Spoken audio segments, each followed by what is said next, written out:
Freedom's greetings, Helldivers, and Happy New Year's. Although it's been a turbulent year for Helldivers 2, it seems as though we've managed to turn the corner back into the good timeline as the game is back to growing in popularity with a consistent player base following the Omens of Tyranny update. But Omens of Tyranny wasn't without its quirks. Some new bugs and or features have been implemented, as well as new never before seen types of gear, weapons, and so on. So I thought what better way to ring in the new year than with a good old-fashioned 5 tips and tricks video for my favorite game. Along with this video, I also want to play a bit of a game with you all as we've done in the past. If I don't manage to teach you anything new by the end of this video, then you should dislike the video as it'll motivate me to do a better job next time. If I manage to teach you something new, then throw the video a like. If I manage to teach you 3 new things, then sub to the channel for more tips and tricks in the future. With the rules in play, on with the tips. First, there has been a new bug and or feature added to the game where stims no longer can be granted to allies through using the supply pack on them. The reason this might not be a bug is because during the Omens of Tyranny update, there was a line included within our good old friend the miscellaneous fixes section that read, reports have surfaced of some Helldivers sneaking extra stims into the resupply bags. Those caught have been tried and set for re-education. Now, that doesn't sound anything like the change that's been made to the resupply backpack, or say anything about what's happened to the stim boxes found in points of interest that now only give you 2 stims back. But it's not impossible, as Arrowhead has snuck important changes like this in the past through the miscellaneous changelog. Although this would be the first time it's been done with RP dialogue. Regardless of whether this was an intentional change or not, the hilarious and simple workaround is to just drop your resupply backpack for your teammate, have them pick it up, then take a box themselves instead of having it handed to them, as this will give them 2 stims just like last patch. Hopefully, this gets fixed after the team gets back from holiday, as even with that extra bit of text in the changelog, I can't believe something this nonsensical was intended. This next one is for those of you who enjoy the new Killzone crossover automatic weapons. Did you know these weapons have some suspiciously predictable recoil in the game?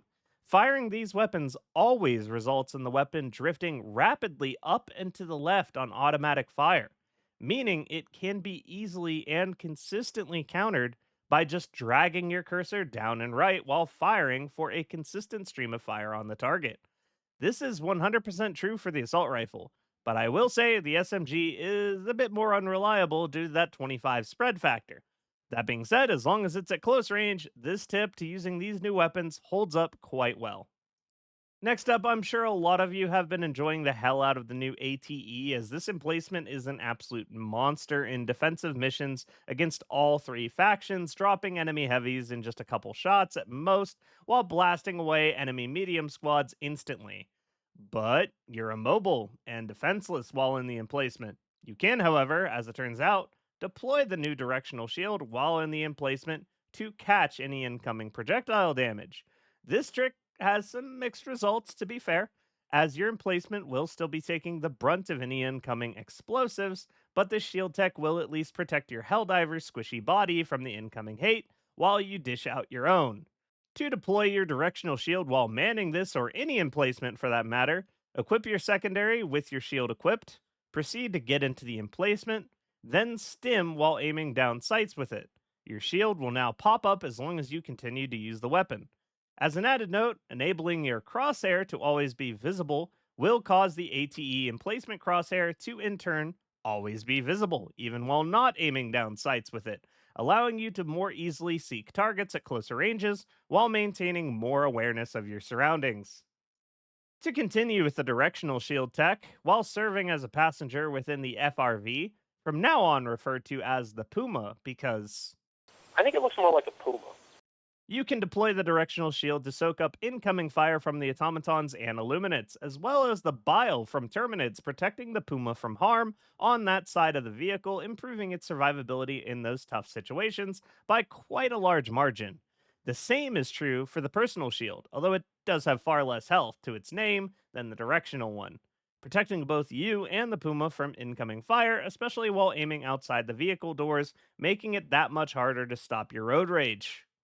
On the topic of the Puma, it's time for some driver's ed that was denied our forces due to the incoming Illuminate invasion force. First and most importantly, you can toggle the headlights with your drop item key, and honk the horn with your melee bind. Just kidding. More importantly, you need to know how to drive stick, an ancient art lost to the annals of time long ago. When you go speeding off in the Puma, you're in drive, which will automatically shift gears as it thinks you want to. Thing is, this automaton doesn't often understand our needs as well as it thinks it does. So by pressing shift, you can shift gears, or whatever sprint is on controller.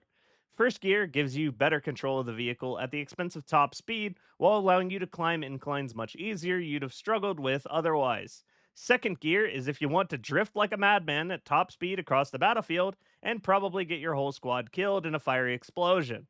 It's for this reason Command has ordered me to tell you to keep the Puma in first gear as often as possible for the safety of yourself and those around you, as the top speed isn't worth the loss of control in most cases. Something that is especially true when your tires go flying off, as first gear keeps the Puma much more manageable with pop tires. Also, keep in mind that anytime you reverse and begin moving forward again after, it's going to reset back to being just in drive. So, you'll need to manually switch back to first gear each time. As a final note on the Puma, if you are transporting the high value UPS package or the black box containing General Brash's search history, be sure to keep all arms and legs within the vehicle until you reach your destination. If you try to aim out while holding the box, you'll drop the box, creating an extremely awkward situation for your team. So just sit tight and stay seated if you're the box carrier in the group. Lastly, you can change seats at any time by tapping C. Not something you're often going to utilize, but good to know all the same in case your teammates really need to get in your side of the vehicle and don't have time to swing around to the opposite side. For your console players who this doesn't work for, setting your interact bind to tap will allow you to quickly shift seats without opening your map first. Now let's talk about a new fun bug and or feature starring the mechs brought to my attention by Plantero in my Discord. Turns out by entering a mech and opening the chat, you can deactivate your right arm's weapon and replace it with whatever weapon you hopped into it with a few minor restrictions. The weapon's barrel has to be long enough to stick outside the suit, and you can't reload once you get inside the suit, meaning you need to get out to reload your weapons. Although hilariously, when your weapon is empty, you can go into first person within the mech, which looks really goofy. Also, like I said, this does make your right arm unusable until you get out and back in to reset the bug. You also lose the reticle for your left arm, and it gets a bit off center, although it can still be fired. So, what is this actually useful for, you might ask? Well, I have to say, replacing your Emancipator's right arm with a Quasar cannon can actually be quite useful, especially against Terminids, where the Quasar is a one shot kill for every heavy in the faction, and it has infinite ammo. It's also worth mentioning you can also force your directional shield to be active while within the suit. You can do this by holding down your right click while holding down the chat button, although it does flicker on and off a bit.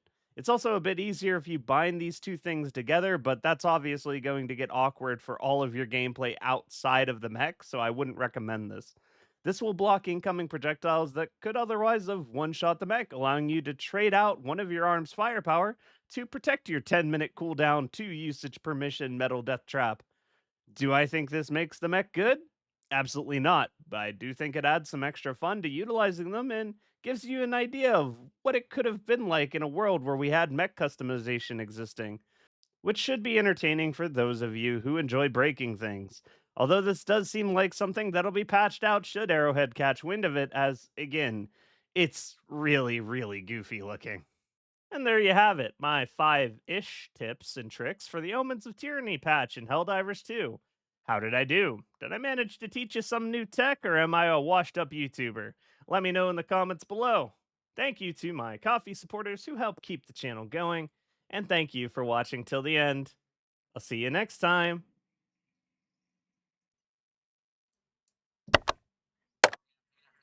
Whoa, whoa! Hell bomb. We're okay.